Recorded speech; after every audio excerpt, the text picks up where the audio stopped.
There are a couple of exceptions to note. First, are those who only schedule appointments for the contract. First are those who only schedule appointments for the contractor or registered HIS directly. And bona fide service and repair people. They are the folks who call out for repairs, including for things like air conditioning, heating, plumbing. But those service and repair people are limited to the work that was initially requested by the buyer or homeowner. For example, if your AC goes out and you call a HVAC company to come out, the service person does not have to be a registered salesperson. But if they go beyond the repair itself and sell you a new HVAC system, they would have to be a registered HIS. Also, don't employ an unregistered salesperson. That subjects you to administrative discipline, and the salesperson might get a citation or possibly even a criminal misdemeanor. You have got bonus link at the bottom of this page if you want to look at the actual code section of law. Okay, that's our presentation. Now it is time to answer some of the questions. Why are sole proposition are so more popular than LLCs? Those are actually the personal preferences, but I can tell you that LLC has most cost attached to it. But before you choose the entity, I recommend you talk to your legal person about the taxations and the costs. In my past job, I worked part-time during summer, but full-time during the school year. I worked that way for 4 years, so the summers full-time really add up. Please advise the best way to indicate that on the application form. Should I do multiple forms? Okay, what I suggest is you put the duration. I'm just giving an example. For example, from 2016 to 2020. Say that you work 4 years, but part-time. So calculate to yourself, see how much of that 12 months was part-time. You say, for example, you were three months of part-time during the summer, and maybe about 4 times altogether during the other time. So another 2 months. So that way you can say, okay, like every year I work about 5 months as a part-time. So add that, 4 or 5 months. So that would be like 20 months of experience between 2016 and 2020.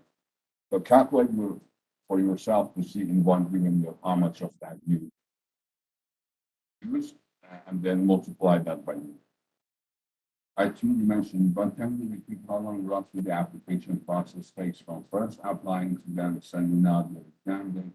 I believe you said once it's approved, exam is about 3 weeks out, correct? Well, once we get the application, right now, takes 3 weeks by the time we actually process it. So once we process it and everything is good, complete, and we don't have to send it back for correction, once we set it up for exam is about 3 to 4 weeks away. And once you pass your exam, then we wait until you give us the rest of the stuff, like bond, insurance, like that. And that takes about 2 to 3 weeks. But the exams from the time you're scheduled for exam right now is somewhere between 3 to 4 weeks.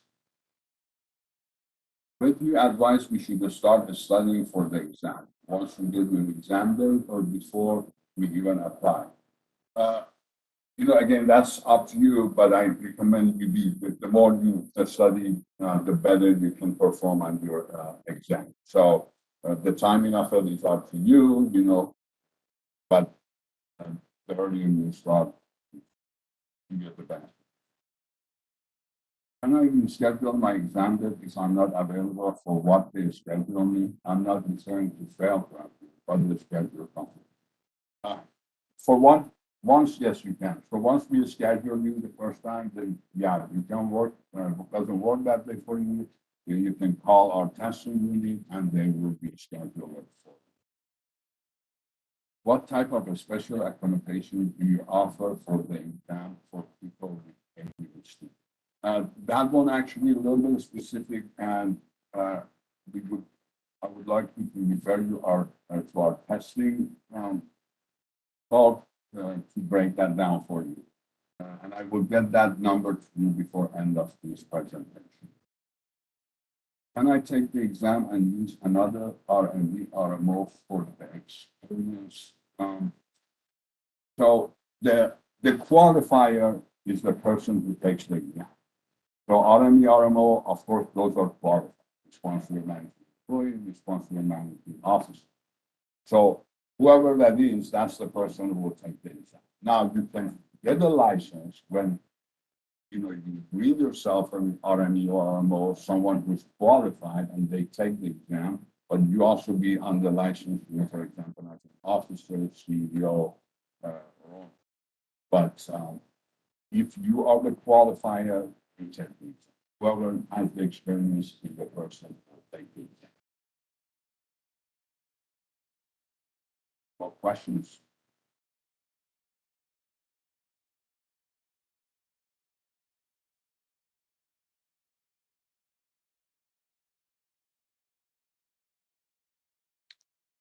The next one I see is I have my work experience from 2005 to 2012 from Egypt.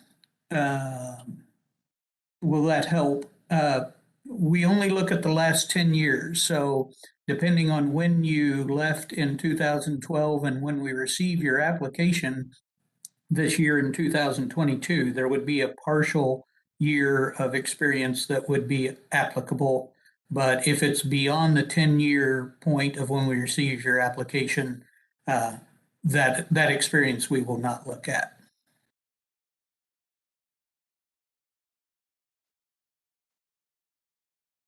Work experience certifications, not sure what the question is there. I have some work with pay stubs from 2 companies, but I don't have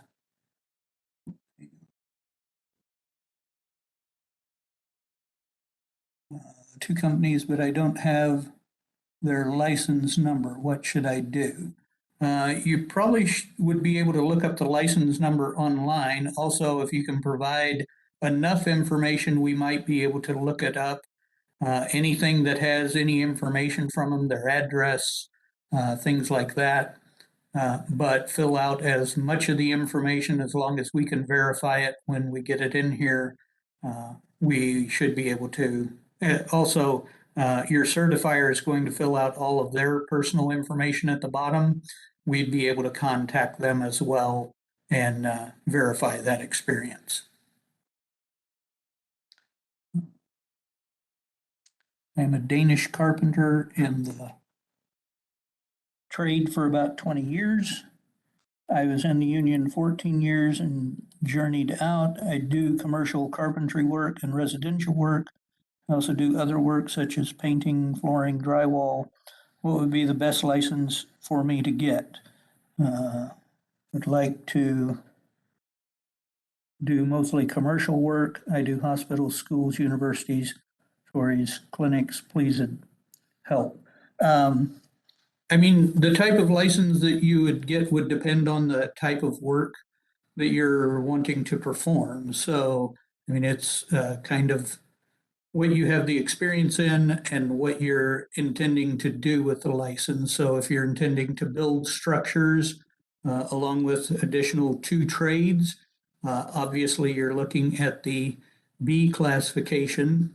When you mention schools, universities, laboratories, things like that, it depends on the extent of the work that you're doing. You may need an A classification if you're going to be doing a lot of the initial earthwork and foundation, running of underground cables, things like that, and then building of the structures themselves. Maybe A classification work, depending on the type of building, and could be B classification work, depending on the type of work. So once again, it's dependent on the experience you have and what you want to do with the license as to the classification that you would be going for. Finish carpenter, there is a C6, cabinetry and finish carpentry classification, if that's what you're looking for as a classification. If you have questions on classifications, you can always email our classifications deputy, and that's at classifications, plural, so classifications@cslb.ca.gov, and they can answer more specific to classifications that you're applying. I have a Bachelor of Architecture, a 5-year program. How much experience credit did I get? Once again, the experience credit, we go off the transcripts. So when you send your application, you would want to send your application in with your sealed transcripts that you'd obtained from your university. If you go back to the chart that we put up initially, that general information is about all that we can provide before we actually review and look at your actual transcripts and everything. Bachelor in most things will get you a 24 months, but once again, it's specific to the classification you're going to and the degree as well. For experience, I can just show my union work card shows dates. For union work cards, yes, you can. You still need a certifier for your experience, so someone who has firsthand knowledge of the experience. One of the options on that of your certifier is a union representative. So your union representative that has firsthand knowledge of the work that you did, you can have them fill out the certificate of work experience. You can also include your work card as well, but you still need to have a certifier fill out the certification of work experience. Can a realtor sign me of my experience? Anyone can be a certifier. It doesn't have to be a contractor, as long as they have firsthand knowledge of you performing the work that they're putting down. So your realtor, if they observed you doing the work that they're going to put down on your certificate of work experience and sign off on that, they can certainly do that. Anybody who has firsthand knowledge of the work that you performed. I've been working on a project as a project manager for over 14 years in the same company. My boss has plans to retire and would like me to take over the company. Would I still be able to keep the license number? Depends on the entity that you have. So if it is a corporation, that license number is inherent to the corporation. So your boss could, if he was the qualifier, you could apply to replace that qualifier on there. The corporation would continue with you as the qualifier, and yes, that number would stay the same.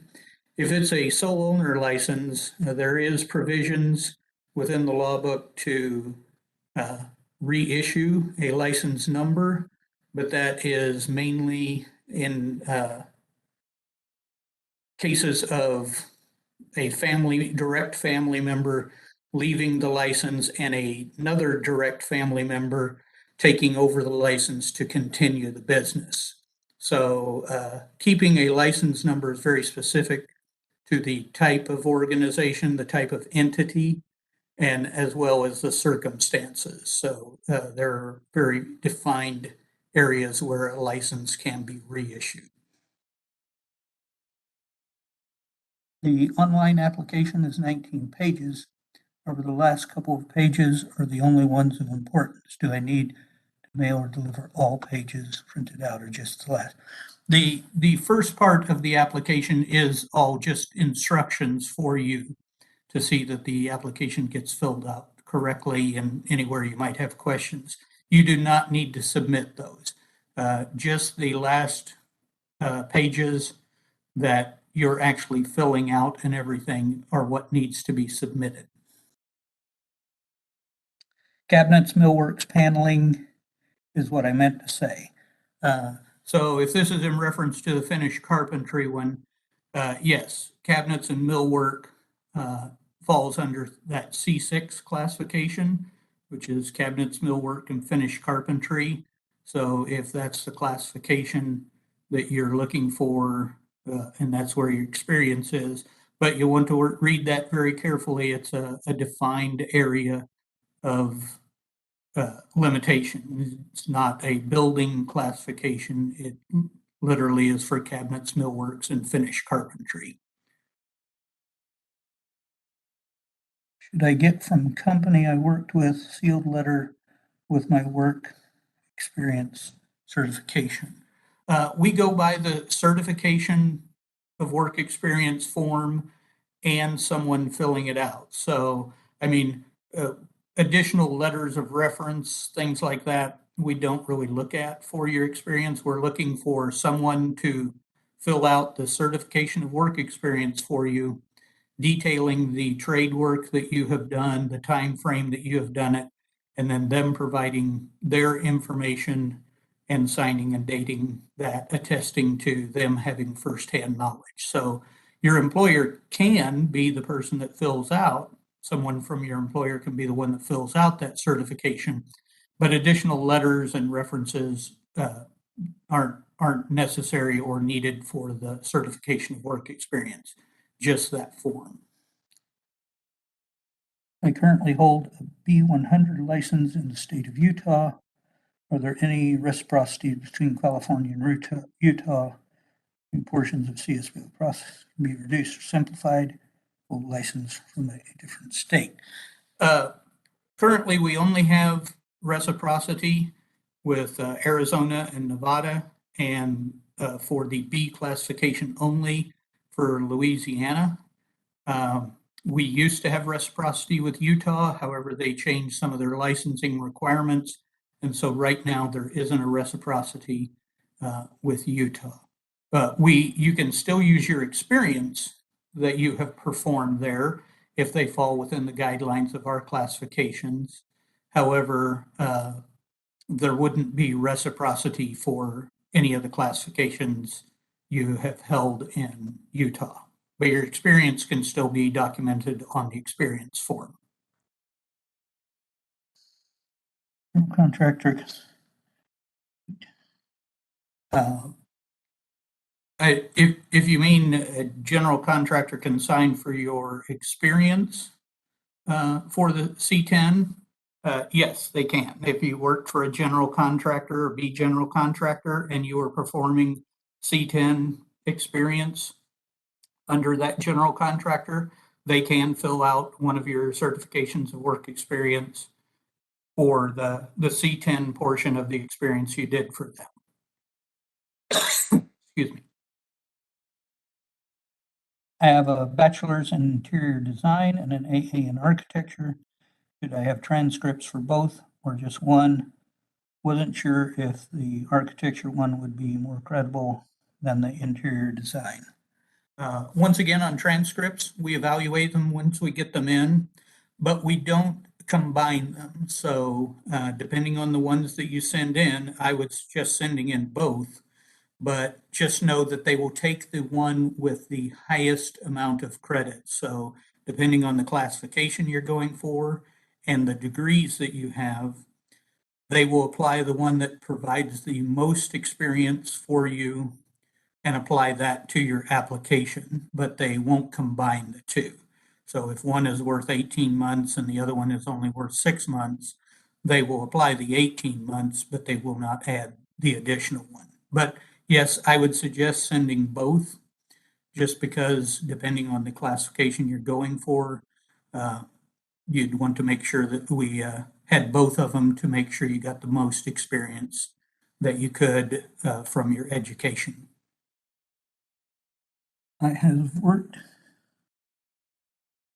as a supervisor, consultant, 1099, 4 years under contract, C51. Now has a B. I'm interested in applying for a B station. Do I qualify a B license application? Once again, we would evaluate the experience once you have sent it in. You've said a couple things, supervising consultant.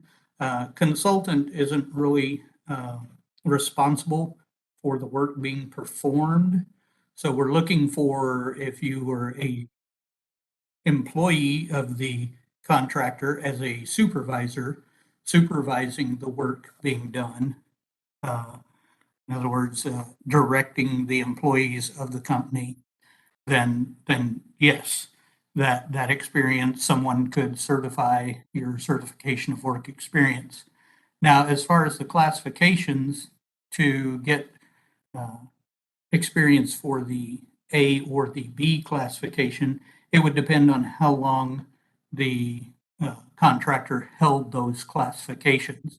So in other words, if part of your time working for that contractor was just when they only had the C-51, then it would have been difficult for you to be able to show B classification work being performed as that contractor didn't have that classification at the time. Now, from the time you were employed with that contractor and they held the A or the B, then there's the potential to have that experience having worked for that contractor while they held that classification, and that's a little clearer. So once again, just needs to be a certification of work experience by someone, whether it's the contractor or someone working there that has firsthand knowledge of you performing the trade. And then, of course, part of the verification process is to see that that person where you were working actually held the classification that you were applying for is just one of the simpler ways to verify that you have the potential to have gotten that experience. All right. Do I have to include my W-9 with my certificates of work experience?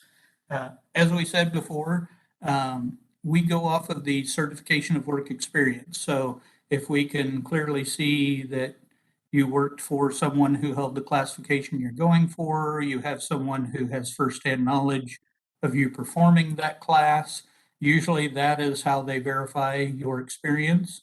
However, as we said, there are 3% of our applications that are randomly pulled, and each one of those 3% applications, they will go through in a more detailed form of investigation to them to contact certifiers to verify that they do have that work. So at that time, if they are requesting additional documents to verify your experience and everything, that's when they may suggest sending in additional documents other than the certificates of work experience. But you don't need to send those in at the first. You just need to have a certificate of work experience filled out by a certifier that can attest to firsthand knowledge of the work being performed by you as stated on the certificate. For owner builder experience, does the permit need to be closed and final? Yes, because part of that process, not only is the permit side of it, but also the final inspections and everything that the work was performed correctly and everything. So for the deputy, experienced deputy to verify owner builder experience, he's going to not only look at the permit, which will show him the trades being performed on there, but also that it was a completed project. How much does it cost to apply for the C10? So the application is $450 for an initial application. And then once the application is completed and posted and it goes over to testing, once again, that's when they will request the additional issuance items, your bond, your insurance, and then at that point, depending on the entity that you're getting the license in, either a sole owner at $200 or a non-sole owner license at $350, I believe it requests.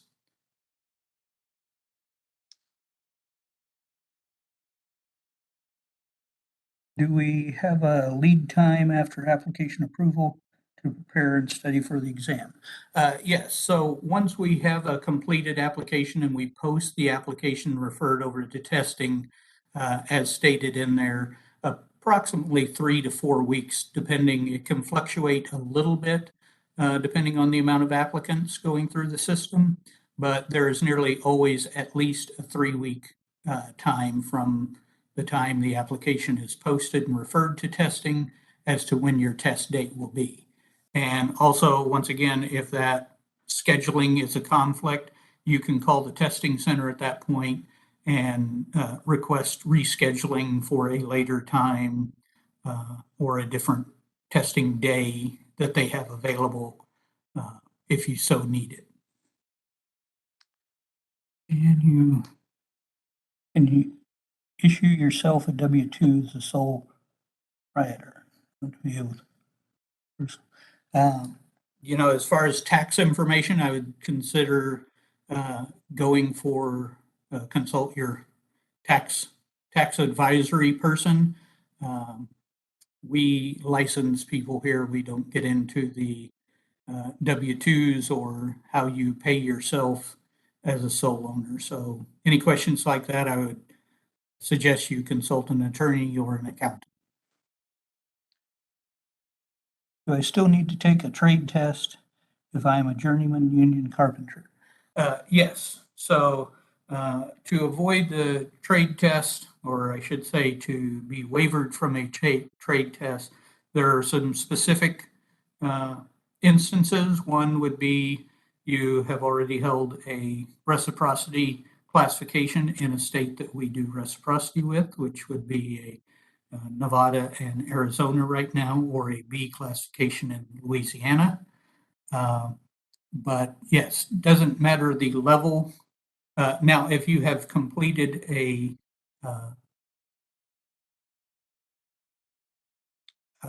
apprenticeship as a carpenter, that will gain you a lot of experience credit, but it doesn't waive the requirement for the law or the trade exam.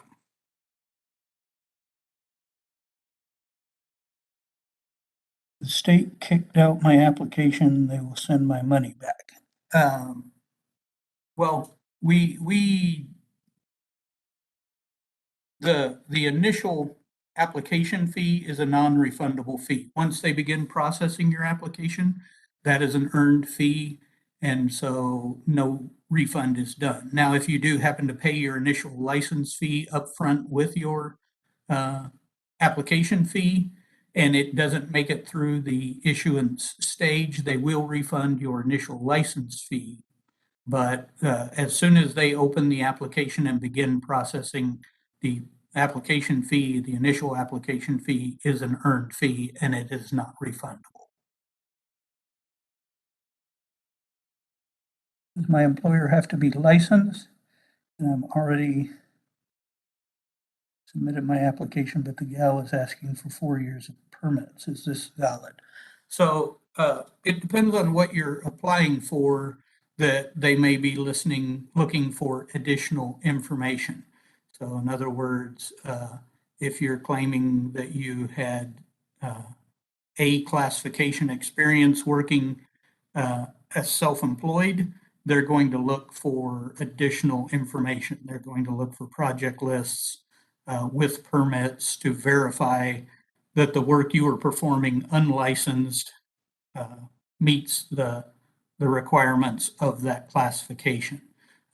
So without more information on that, I couldn't really give you more information, but yes, if the information that is submitted doesn't clearly indicate that you could have gained that experience working for the person that you claimed, especially in an unlicensed capacity, they may be asking for additional documentation to verify the level of experience and how you gain that experience.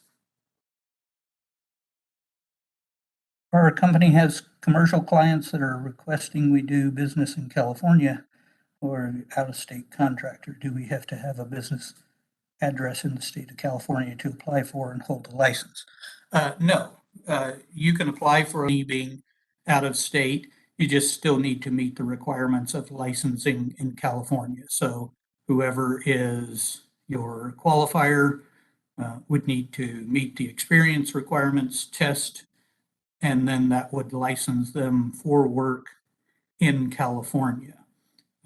So we have many out-of-state companies that also do business within California. How to obtain a certificate of experience, where to fill out. The certificate of experience, of work experience is actually included in the application. You can make additional copies if you need. If your employer is out of your general area, it's perfectly fine to fax or email a copy of that certificate to them. They can fill it out. They just need to actually sign and date it, and then they can email it back to you, mail it back to you. It doesn't have to be the original document. They can make a copy of it once they have physically signed and dated and send it back to you. But it's available online as part of the application for original contractor's license. I've done a lot of building remodels to provide proof of my work experience. Do I just get like letters from my clients I've worked with? So when you say remodel projects, once again, it's going to depend on the classification that you're going for. And once again, letters or things like that, we're not really looking for and can't really use. We're looking for if you did, painting projects for clients, what you'd need is someone who could fill out certificates of work experience that have firsthand knowledge of you doing that work. Obviously, if it's small projects, you may need to fill out a lot of those. And if each individual one was someone specific, then you may have to have a lot of certificates with a lot of different qualifiers. Those qualifiers, or certifiers. The certifiers just need to have firsthand knowledge of you performing the work. So if you're doing it in small projects, you may need to have a lot of different certifiers for each of those projects. And once again, it will depend on the classification you're going for. If it's something like landscaping or painting that were small, unlicensed jobs, then you'll need a lot of certifications of work experience to build up to your 48 months. If it's building projects or something bigger than that, obviously you're probably going to end up being requested to send project lists with permits, final inspections, something along that line to verify that.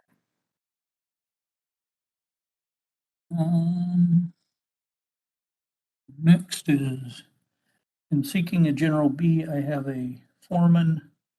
I've been a foreman for 10 years, but it was for an ag company that had over 1,200 employees. They housed. It was my job to make additions and remodels. So once again, it's going to depend on what you're going for. So, and the time period. So we're going to look at experience within the last 10 years, and we're going to look at the experience you have to the classification that you're going for. If you're going for a B and you worked building structures, more than likely permits were required, especially if these were habitable structures for employees. So in addition to the certification of work experience, showing someone who has firsthand knowledge of you performing that work, you may want to go ahead and submit project lists with the permits for those structures, or just understand that they may require you to send in project lists with permits and final inspections on those structures, projects that you are working on. Is there anything I can do to keep a pre-existing contractor's license if I'm purchasing an established business that currently holds one? Once again, this is an entity question, so it depends on that entity. So if it is a corporation, and when you purchase that corporation, you also take over the Secretary of State and change the corporate officers to whoever the new corporate officers are, then it's a matter of changing the personnel on that corporation. That corporation does own that license. So if you buy a corporation and fold it into your corporation, the corporation would need to reflect you or your board members on that corporation for it to remain active and moving forward. I would suggest getting an attorney to make sure that all of that is processed correctly. Unless you're a direct family member and are going to be taking over that business for the specific purpose of keeping a family business going. So once again, I would consult an attorney to make sure that you are transferring the businesses correctly. That would allow you, the only time that you'd be allowed to keep the license is if it is a corporation and you are now on the corporation having purchased it to move forward.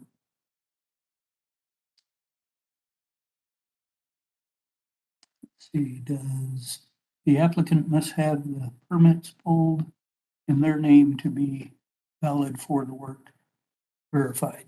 Yes, in most, that's what they're looking for. So in other words, if you just hired a contract to pull the permit and do the actual work on the project, that obviously the experience is going to that experienced contractor who is licensed to perform that work. To use owner builder experience on your own property, that's what they're looking for, is that you have pulled the license and that you're performing that work on your own property. Any contractors that you hire to perform specific trades would not be eligible for you to count that experience because you hired a licensed contractor as opposed to you performing the trades yourself.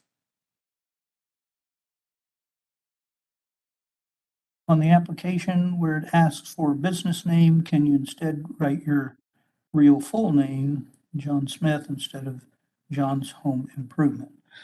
You can name your business as long as it falls within the CSLB guidelines for licensing, anything you want. So sole owner, yes, the sole owner business can just be your personal name. However, then when you go to contract, you can't then change. In this particular instance, your license can't be John Smith, licensed to that name. And then when you write the contract, do John's Home Improvement. Whatever name is on that license is what the contracts will have to be filled out in. So if you want to be John's Home Improvement, that's the name that you need to put on your application to get your license in. And then realize that once that license is in that name, while you can change it later if you add more classifications or you want to change it to a name that still fits within your classification, you can certainly do that. But whatever name that license is attached to is what your contracting needs to be in. So you can change it later on if you want to start out with John Smith, but while it's John Smith, your contracting needs to be under the business name of John Smith. Could you provide some additional examples? Difference between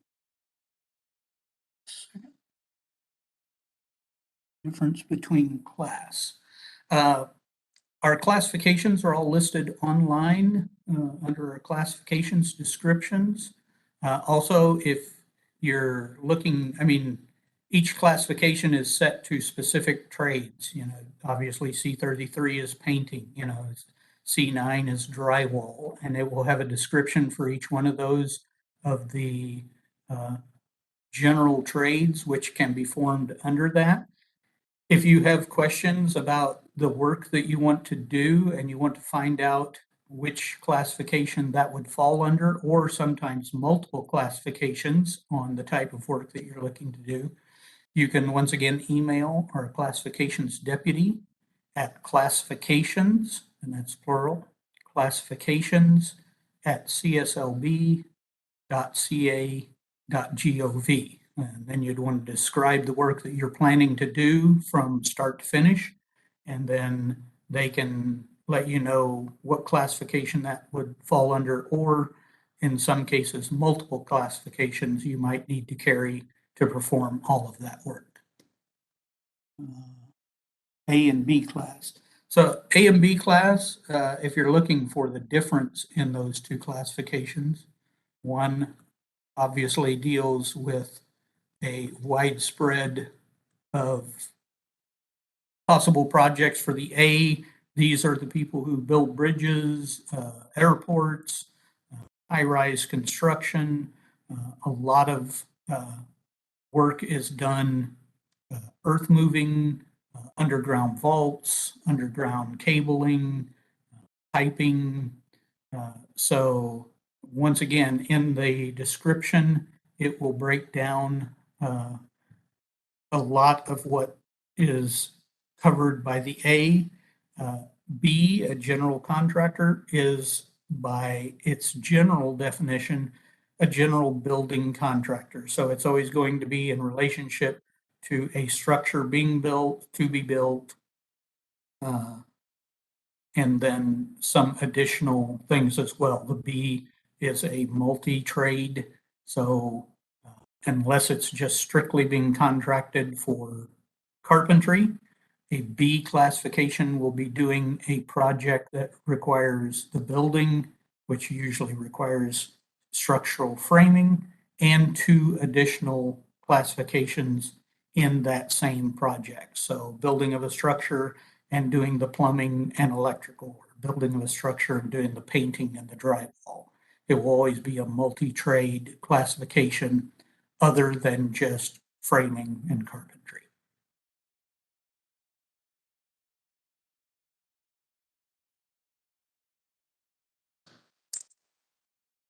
Thank you, Ron. I appreciate it. Looks like that's the questions for today.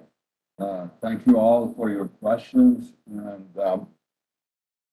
if you have any other questions about your applications, we encourage you to drop an email to our licensing division.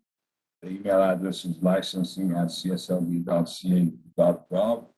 And also, if you have any questions for like your schedule, your exam, or about your exam or testing, and someone had questions regarding the special accommodations, please send those questions to exams, that's plural, EXAMS, exams @cslb.ca.gov. Please send them questions and they will respond to you. We've also put together a list of available resources for women considering a career in construction. If you haven't already, you should download this presentation to get one. You can download the presentation on a green banner on the top of our homepage, www.cslb.ca.gov. If you're watching the archive video of this workshop on our YouTube page, you will find the link to the presentation down below. We welcome your comments on topics for future webcasts. Just drop us an email to social@cslb.ca.gov. Special thanks to our Licensing Division and Public Affairs Office for their help on this workshop. The Get Licensed to Build workshop is a copyrighted production of the California Contractors State License Board. Thanks for watching.